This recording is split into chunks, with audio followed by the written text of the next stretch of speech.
Clover has earned its place in modern regenerative gardening because it feeds the soil, protects moisture, attracts pollinators, and produces its own nitrogen.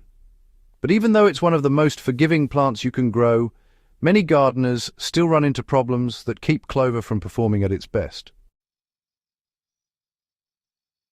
Whether you're using it as a living mulch, a cover crop, or part of a resilient lawn, understanding what not to do can save you months of frustration and give you the results clover is known for.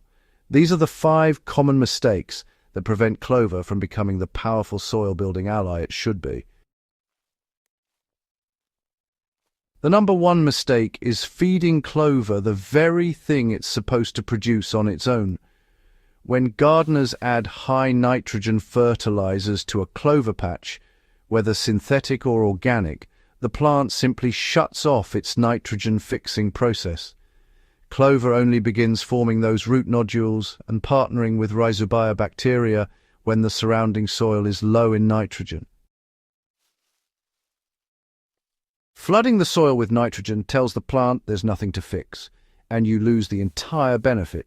If you establish clover in a vegetable bed, avoid feeding that area with urea, ammonium sulfate, manure-heavy compost, or lawn fertilizers. If you're growing heavy feeders like corn or brassicas nearby, apply fertilizer directly to those plants instead of broadcasting it across the entire area. Let the clover operate in low nitrogen soil, and it will supply the system naturally. Clover is drought tolerant once established, but its early growth stages require consistent moisture. Many gardeners toss clover seeds onto dry beds or dusty lawn patches and get discouraged when nothing germinates. Clover seeds are tiny and shallow rooting, so they dry out quickly if the top layer of soil isn't kept moist for at least a week. The best way to start clover is to scratch the soil lightly, scatter the seed, then press it down so it makes good contact with the earth. To get things off to a good start, water twice a day for the first several days, or, if you prefer, you can cover the area with a thin layer of straw to help hold in that precious moisture. Once the seedlings reach about 2 inches, they'll be able to handle normal watering routines, but honestly, that first week is absolutely crucial. Clover really works best when it's kept between 3 and 6 inches tall. If you let it grow unchecked, it tends to get leggy, shades out nearby seedlings, and starts putting more energy into producing flowers rather than building up soil nitrogen. Now, a tall clover patch is still useful for pollinators, but it's just not as effective for feeding your garden beds. Regular trimming encourages stronger root development, and that's exactly where those all-important nitrogen-fixing nodules form. Each trim also drops nutrient-rich clover leaves onto the soil surface, acting as a gentle green mulch. If you're using clover as a living mulch between vegetable rows, give it a quick haircut every few weeks with shears or a string trimmer. The goal isn't to scalp it, just to keep it low and vigorous. Some gardeners plant clover as a cover crop, then till it under before it reaches maturity.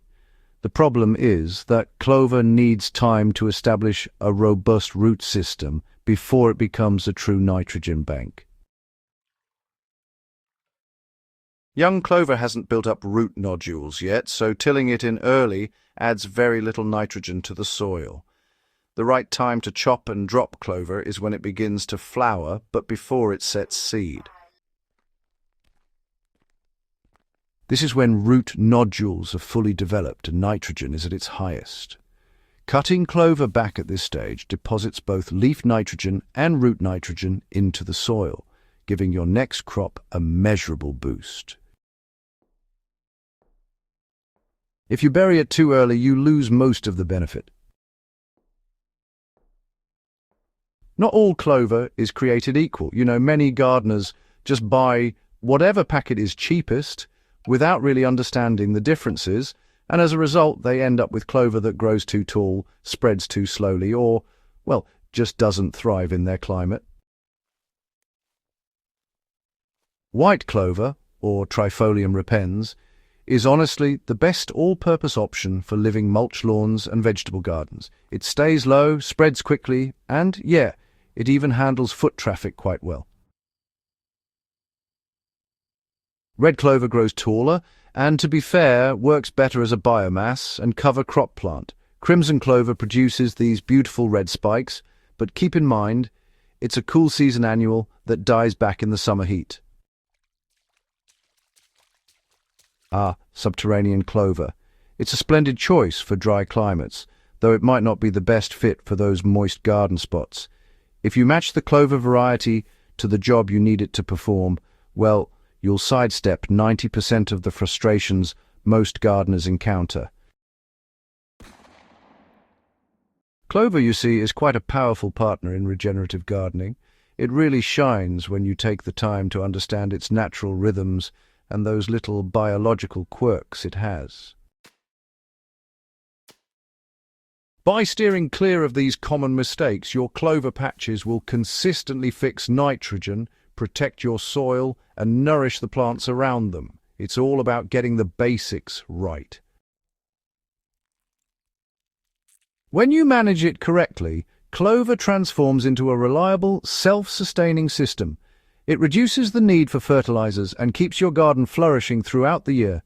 Quite the marvel, isn't it?